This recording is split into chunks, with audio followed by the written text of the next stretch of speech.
그다음에 그 사이에 또 다 대부분 그 교수님 통해 가지고 막 강의를 하게 된 것 같습니다.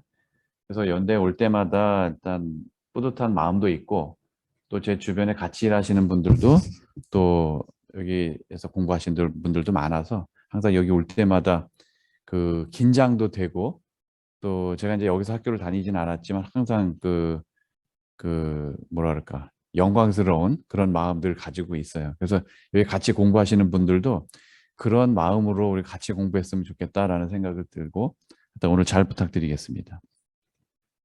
저는 아까 말씀드렸듯이 99년도에 그 재료공학에서 학위를 하고 그다음에 99년도에 바로 SK 하이닉스에 입사를 해서 현재까지 그 미래기술연구원에서 지금 일을 하고 있어요. 현재로는 소재 개발 담당 중역을 지금 하고 있는데 말씀드렸듯이 오늘 이제 다뤄야 되는 그 토픽들이 그 소재인데 소재가 이제 수업 시간에도 말씀을 드리겠지만 포토 지금 앞에서 아마 배우셨을 거예요. 포토 그다음에 디퓨전 심필름 CNC 마지막 중간고사 보기 전까지 CNC 공정을 했죠. 그래서 그 포토 디퓨전 심필름 엣치 그다음에 CNC에 들어가는 그 머티리얼 그러니까 저희들이 이제 뒤에 이제 조금 제가 구분을 하겠지만 머티리얼이라고 얘기를 하면 예를 들어서 하프늄 옥사이드냐 지르코늄 옥사이드냐 이런 것들은 조금 기능성 재료라고 얘기를 하고 이런 물질들을 만들기 위한 기본 되는 소재, 기반이 되는 소재라고 하는데 저희들은 그거를 이제 베이스 머티리얼이라고 이제 구분을 하고 있습니다.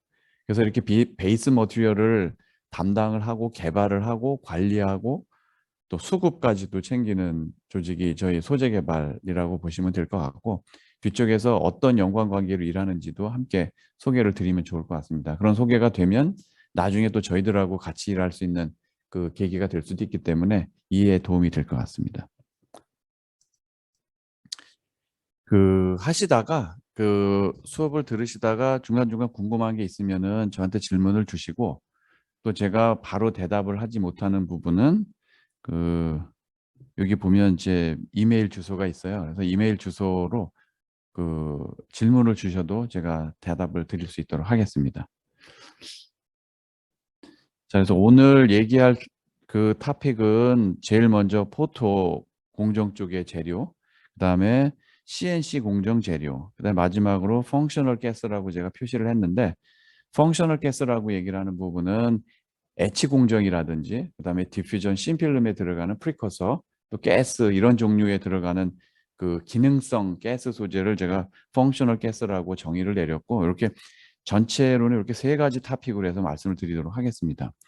제가 이제 포토 공정 재료를 먼저 선택을 한 이유는 저희 조직에 그 포토 소재 관련된 인원들이 제일 많아요. 그다음에 두 번째가 클리닝 CNC라고 저기 표시를 했지만 CMP and 클리닝 프로세스입니다. 그래서 그 방금 전에도 이야기를 드렸듯이 이 수업 전에 중간고사 보기 전에 마지막에 했었던 그 토픽이 챕터가 CNC였던 걸로 알고 있고 그중에서 CMP 관련돼서 그 다음에 클리닝 관련돼서 CMP에는 아마 슬러리가 있다라는 얘기를 들으셨을 거고 또 엣치를 하거나 디퓨전에 뎁을 하거나 뎁하고 나서 그다음에 엣치 후 포스트 클리닝 뭐 이런 얘기들을 아마 들으셨을 거예요. 그래서 그때 들어가는 클리닝용 케미칼에 대해서 이야기를 좀 드릴 겁니다.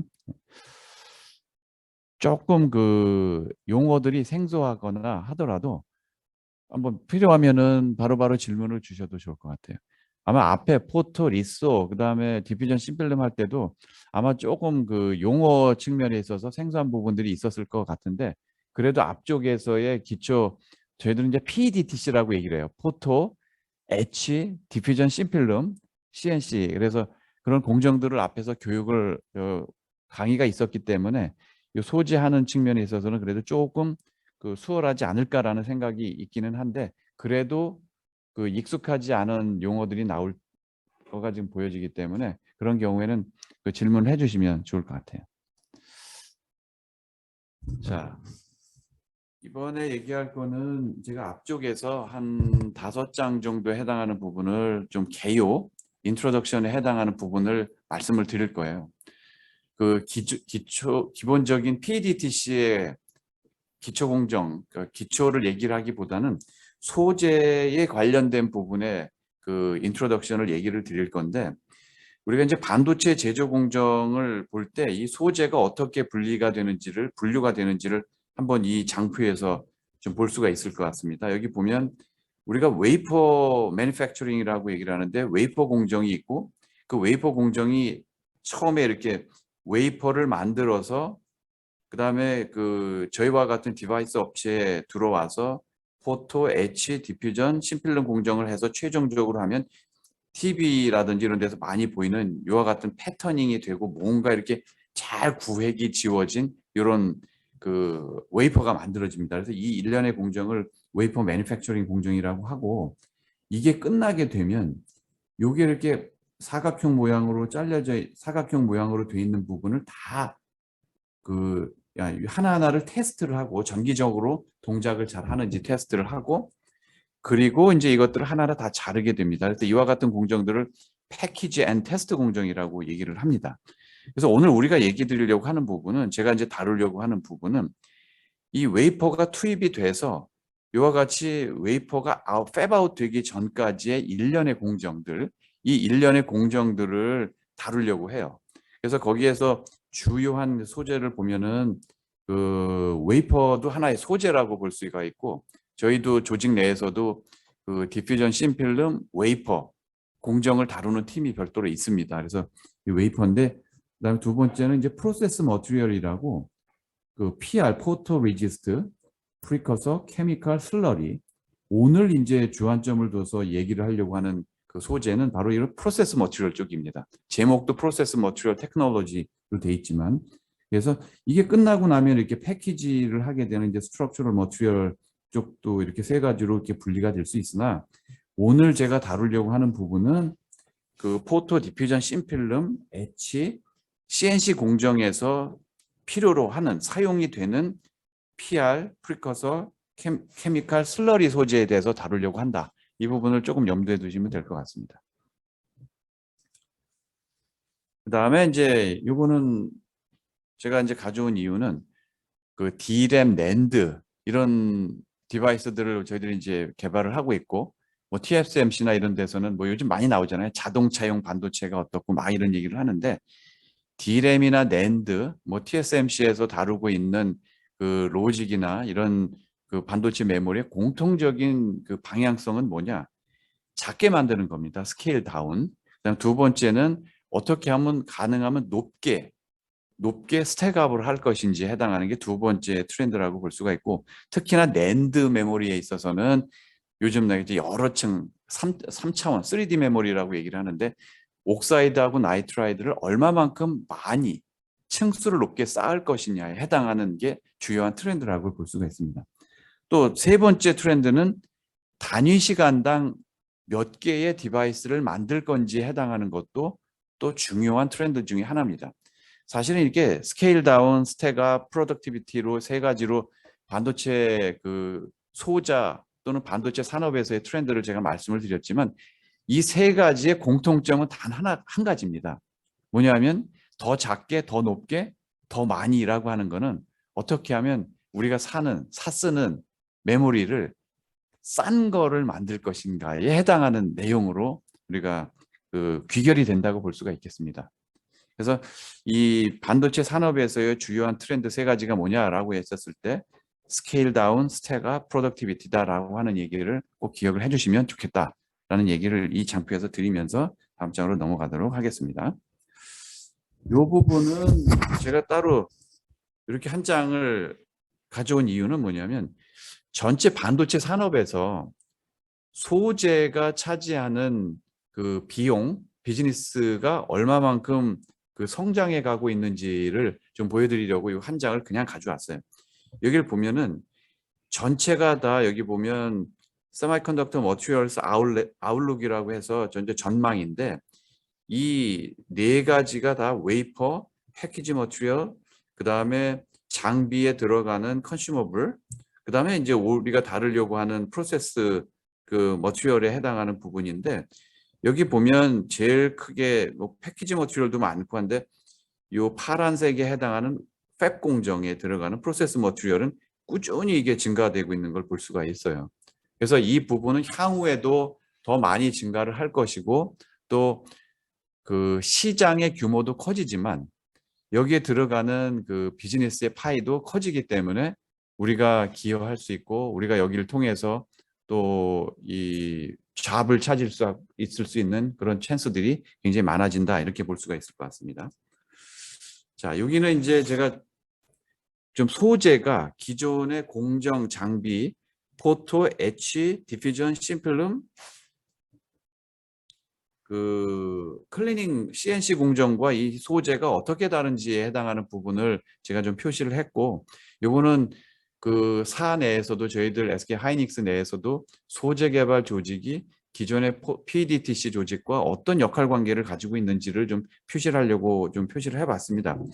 이게 뭐냐면 PDTC 쪽에서는 주로 장비와 공정을 개발한다고 볼 수가 있는데 소재는 이 장비와 공정에 들어가는 여기 보면 기반 소재라고 표시를 했는데 베이스 머티리얼을 개발해서 공정과 장비가 원활하게 아까 얘기 드렸던 스택업, 스케일 다운, 조금 더 프로덕티비티를 높게 만드는 데 기여하기 위한 베이스 머티리얼을 다루고 개발하고 관리하는 곳이다 이렇게 보면 될 수가 있고 기존의 공정과 장비가 기능 중심의 그 소재를 다루면서 가치 창출을 했다라고 얘기를 하면 저희 소재는 기반 소재 중심으로 가치를 만들고 기존의 공정 장비하고 서로 그 상호 보완적인면서도 독립적인 역할을 하면서 가치를 창출해내고 있다. 이렇게 보면 될 것 같습니다.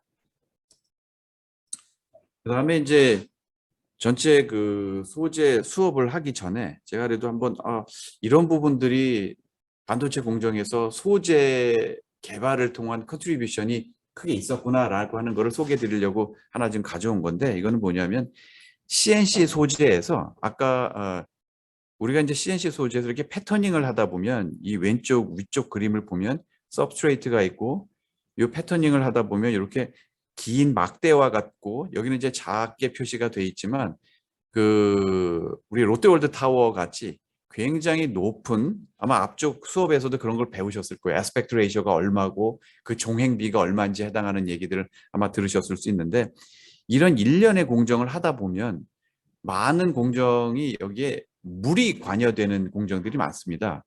그래서 물이 아시겠지만 이제 일반 화학이라든지 이런 데 보면 물이 뭐가 가장 크냐면 표면 장력이 굉장히 큰 물질이에요.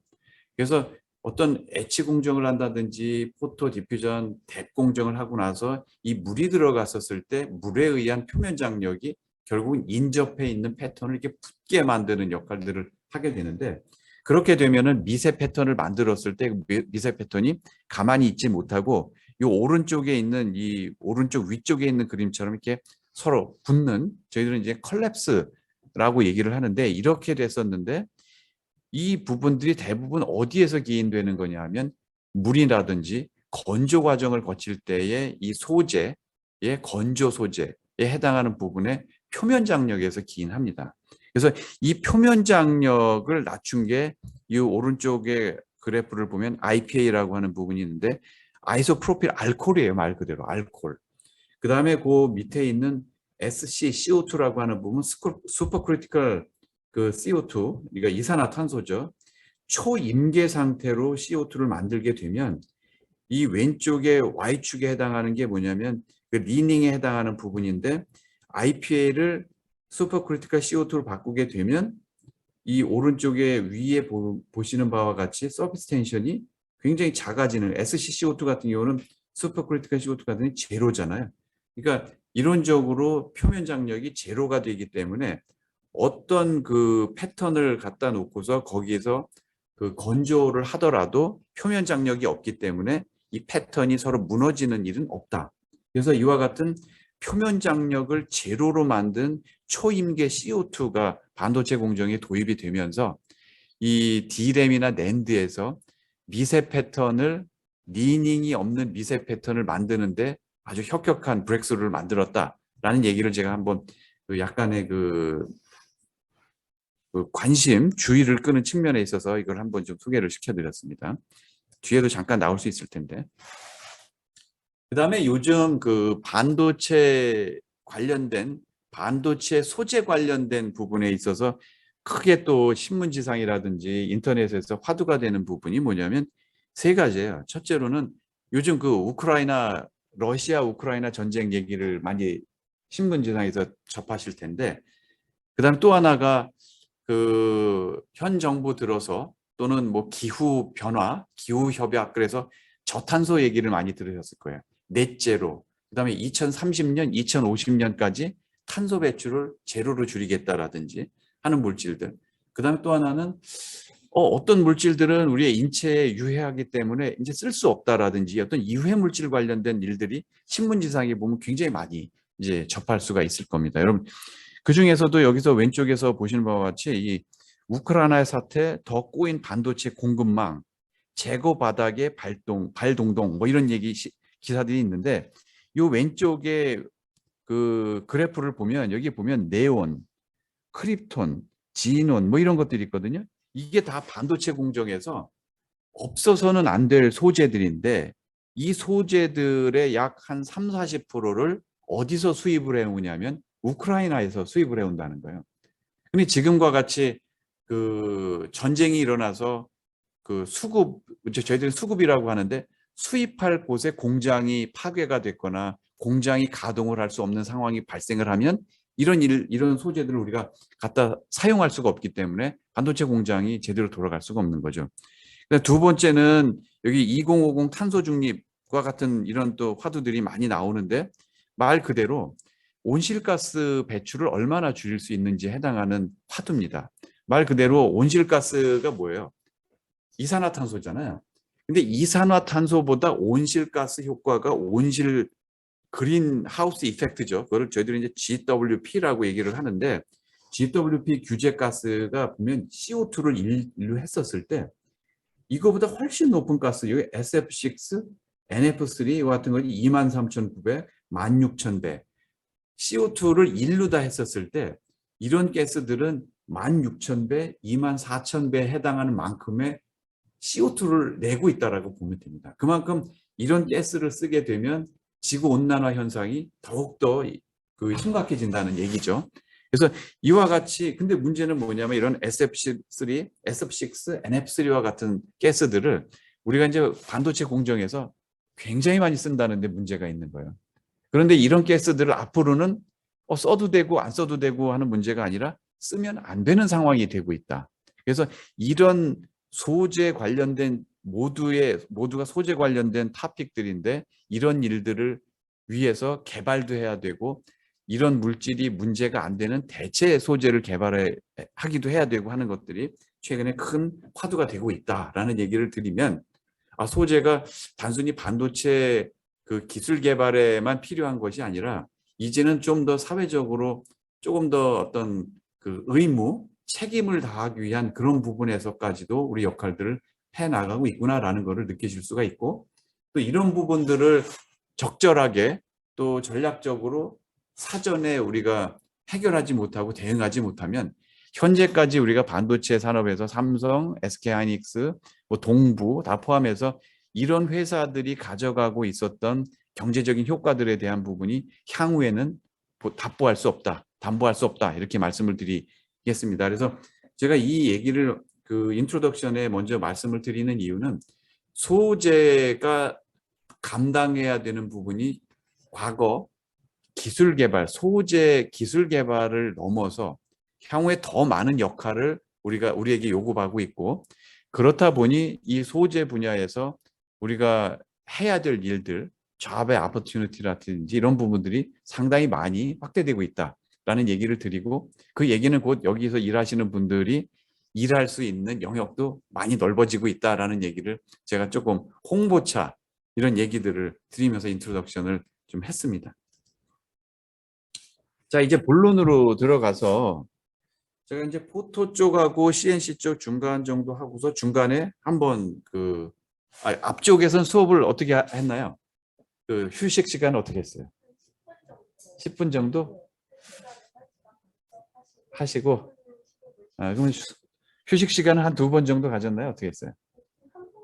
한 번 정도? 오케이, 알겠습니다. 그럼 제가 포토 소재하고 CNC 소재 중간 정도 하고, 그리고 한 10분 정도 휴식 시간을 좀 갖도록 하겠습니다. 그러면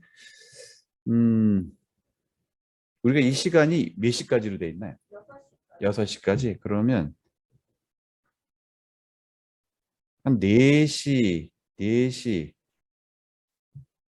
한 4시 반까지 일단 한번 그 중간까지 한번 시도를 해보고 도전을 해보고 그리고 한 10분 정도 휴식을 갖고 그다음 나머지를 좀 커버하는 걸로 하겠습니다. 자, 이제 시작을 할 거는 이제 포토 소재 쪽입니다. 아마 그 이번 산학 강의에서 포토 리소그래피 관련된 부분 아마 제일 먼저 하지 않았을까 싶어요. 근데 이제 제가 이제 이 부분을 다시 그 한 장 장표를 가지고 온 이유는 여기서 리소그래피 또는 포토 공정에 있어서 소재가 어느 부분인지 해당하는 거를 리마인드를 하고 그리고 소재 그 주제로 들어가는 것이 조금 더 이해를 높일 수 있을 것 같다라고 해서 이 장표를 준비를 해봤습니다. 잘 아시겠지만 우리가 미세 패턴을 만들기 위해서는 사진 찍듯이 굉장히 큰 필름을 하나 만들어 놓고 그 필름에 광원을 쏘여서 그 밝고 어두운 것, 빛이 통과하고 통과하지 않는 부분을 웨이퍼 상에다가 투사를 하잖아요. 그리고 이 맨 위에 있는 필름이라고 하는 부분은 이게 이제 우리가 이제 반도체 공정에서는 마스크라고 얘기합니다. 마스크. 그 다음에 이제 맨 밑에 보면 웨이퍼가 이렇게 있고 그 위에 이제 작은 패턴들을 만드는데 이게 이제 노광 패터닝 공정이라고 얘기를 해요. 근데 오늘 얘기 드리려고 하는 부분은 이 오른쪽에 1번을 보면 서브스트레이트가 웨이퍼고 그 위에 일련의 막들을 형성을 하고 그 위에 PR, 포토 리지스트라고 하는 그 폴리머성 재료를 도포를 하게 됩니다. 우리가 이제 TV라든지 이런 데 보면은 그 제일 많이 나오는 게 감광액을 뿌리고 PR을 도핑을 하면서 굉장히 고속으로 로테이션 하는 그런 걸 많이 보셨을 거예요. 그게 이제 바로 이 공정에서 하는 건데 이렇게 하고 빛을 쏘여서 노광을 하고 그 다음에 여기 맨 밑에 보면 디벨롭먼트라고 하는데 요즘은 그런 이제 디지털 사진이 나와서 그런 용어들은 잘 안 쓰는데 옛날에는 사진관이라고 지금도 사진관은 있잖아요. 그렇죠? 동네 가면 가끔씩 있는데 사진관에 가보면 이렇게 썼었어요. DPE라고 해서 DPE. 이게 뭐냐면 디벨롭먼트 그 다음에 P가 뭐냐? E는 뭐 인라지먼트 확대고 인화라는 게 인화. 그래서 여기서 보시는 바와 같이 우리가 이제 반도체 공정에서는 디벨롭먼트가 뭐냐면 현상이라고 하는 건데 현상이 있고 P는 좀 뭔지 잘 모르겠네.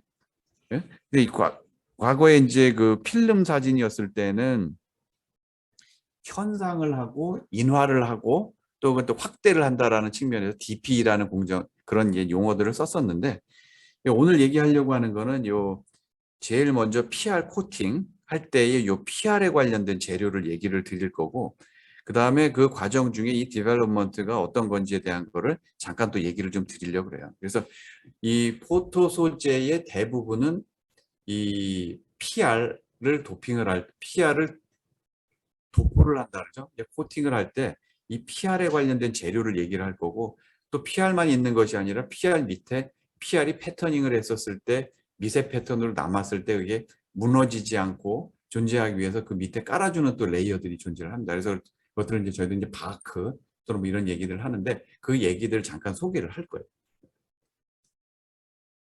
자, 이거는 이제 들어가기 전에 조금 그 간단하게 한번 전체를 한번 보는 게 좀 좋겠다 싶어서 이 장표는 뭐냐면 오른쪽 가로축은 연도를 나타내는 거고 요 세로축은 테크 노드를 얘기를 합니다. 테크 노드. 그래서 여기를 좀 잘 보면은 이 오른쪽에 가로축에 따라서 세대가 바뀜에 따라서 이 테크 사이즈는 점점 작아지는 걸 볼 수가 있고 1990년도에 여기 보면 이 제가 빨간색으로 표시를 해놨는데 제가 표시하고 싶었던 이 라인은 뭐냐면 PR, 포토 리지스트 물질이 어떻게 변했는지를 지금 써놓은 거예요. 여기 보면 제일 먼저 저 1990년대 초반에 노볼락이라고 하는 폴리머성 포토 리지스트 소재가 있었구나라고 이제 잠깐만 들어주시면 됩니다. 그다음 두 번째는 시대가 저 한 1990년대 후반 때 되면 케미컬 앰플리피케이션 리지스트 그래서 그 화학 증폭형 그 포토 리지스트 소재가 여기서부터 쓰이기 시작했구나. 그리고 그거는 주로 KRF라고 하는 광원이 들어오면서 됐구나라는 게 있었고, 그다음 두 번째부터는 조금 더 이제 그 광원이 짧은 쪽 광원이 들어가면서부터 우리들은 뭐라고 하냐면 PHS라고 얘기를 하는데 폴리하이드록시 그 스티렌 레지스트라고 하는 이런 것들을 또 새로운 물질들이 들어왔고, 조금 더 이제 ARF 이머전 파장이 짧은 광원들이 들어오면서 아크릴레이트 타입의 PR 소재들이 들어왔고, 최근에는 하이브리드 타입의 뭐 여러 가지 하이브리드라는 게 여기 말 그대로 아까 폴리하이드록시 스티렌이라고 얘기를 했었는데 이걸 PHS라고 얘기를 드렸고, 조금 더 파장이 짧은 영역대에 있어서는 아크릴레이트라고 하는 그런 타입의 포토리지스트 소재가 들어왔는데, 이런 것들을 서로 조합을 한 하이브리드 타입이 들어왔다, 이렇게 이해를 하시면 될 것 같습니다. 그래서 여기서 한번 좀 기억을 해 두셔야 될 부분이, 포토 공정이라고 하는 거는 기본적으로 그 광원이 필요했고, 광원은 패터닝 사이즈가 아까 초기에도 말씀을 드렸지만 스케일 다운이 됐다 그랬잖아요. 그러니까 작은 그 패터닝을 해야 됨에 따라서 광원의 파장은 짧아졌고, 그 짧아진 파장에 대응해서 반응할 수 있는 포토리지스트 소재가 들어왔는데, 그게 노볼락, PHS, 그 다음에 아크릴레이트, 그 다음에 하이브리드 타입으로 변해왔다. 파장의 그 길이에 따라서. 그래서 그렇게 우리가 조금 러프하게 그 염두에 두고 기억을 해두시면서 수업을 들으시면 좋을 것 같습니다.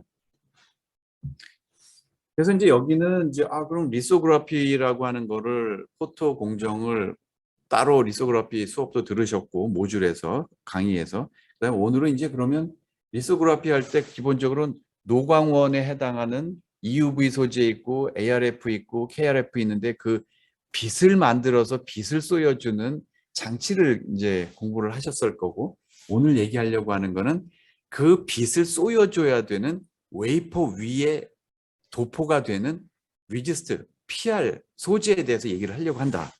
그래서 그 PR, 리스토그라피 머티리얼이 크게는 대표적인 포토 리지스트라고 하는 소위 얘기해서 제가 계속 얘기 드리는 PR을 필두로 해서 인터레이어, 포토케미칼, 또 저 백엔드 쪽이라고 얘기를 드렸었는데, 이 부분은 저쪽 그 패키지 쪽에 해당하는 부분도 이런 그 소재들이 들어갑니다. 그래서 오늘 제가 그 집중해서 이야기 드리려고 하는 부분은 파장에 따라서 여기 노란색으로 표시됐던 포토 리지스트 소재에 대해서 집중해서 소개를 드리고 이해를 좀 시켜드리려고 하는 거고, 그 다음에 이 PR 소재는 아니지만 PR을 가지고 패터닝이 잘 될 수 있게끔 도와주는 소재들이 있는데, 그 중에서 바크, SOC 소재가 있는데 이 두 개에 대해서 잠깐 소개를 드리려고 합니다. 그래서 그렇게 조금 이제 머릿속에 두시고 전체적인 아웃라인이 이렇게 간다라고 하는 거를 그 염두에 두시면 수업이 조금 더 쉽게 이해가 되지 않을까 생각을 하고 있습니다. 아까 말씀을 드렸지만 포토 소재와 패터닝의 스케일 다운, 아까 스택업하고는 좀 틀려요. 스케일 다운을 중점적으로 하고 있는 D램 메모리는 기본적으로 이 광원이라고 하는 게 빛의 파장에 따라서 옛날 아주 한 20-30년 전에 G라인 파장이 436나노 대 파장을 쓰는 노광원에서부터 시작을 해서 현재로는 13.5나노미터 정도에 해당하는 짧은 파장의 EUV, 요즘 아마 매일 나올 거예요. TV에 툭 하면 그 네덜란드의 ASML이라는 회사가 이 EUV 장비를 유일하게 만들고 있다. 근데 이 값이 엄청 비싸다, 이런 얘기를 아마 많이 들으셨을 거예요. 그래서 저도 이제 한 2-3년 전, 3-4년 전만 해도 이 EUV 장비 한 대를 사는데 값이 1,500억 원 했었어요. 근데 이제는 향후 2-3년 후에 들어오는 새로운 업버전된 장비의 가격은 얼마냐면 3,500억 원이 넘어요.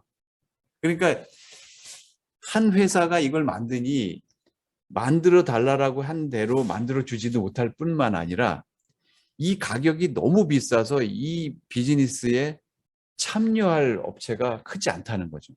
유일하게 그 중국과 같이 이 대규모 투자를 할 수 있는 회사들이 그나마 이제 투자를 할 수가 있는데 뭐 장비 있다고 해서 되는 것도 아니고 또 요즘 뭐 미중 분쟁 때문에 미국 회사가 아님에도 불구하고 미국이 ASML이 중국에다 이 장비를 파는 거는 못하게 지금 하고 있는 거잖아요. 그러니까 그만큼 전략 그 장비, 뭐 전략 장비라고 할 수가 있죠. 그래서 이렇게 광원의 파장에 따라서 우리가 쓰는 포토 리지스트, 이제 앞으로는 제가 리지스트라고 얘기를 하지 않고 PR이라고 얘기를 할게요. 이 PR이 광원에 따라서 그 노광된 부위가 없어지느냐 남느냐에 따라서 그 포지티브 PR, 네거티브 PR 이렇게 구분을 하고 또 나중에 이제 그 사진 현상 이런 일들 해보신 분들은 알 것 같긴 한데 나중에 광원을 딱 쏘이고 웨이퍼 위에 도포가 돼 있던 PR을 없애줘야 되잖아요. 남기고 없애줘야 되는데 그 남기고 없애주는 물질이 이 디벨로퍼라는 거예요. 현상액이라고 하는 부분인데 이 현상액이 그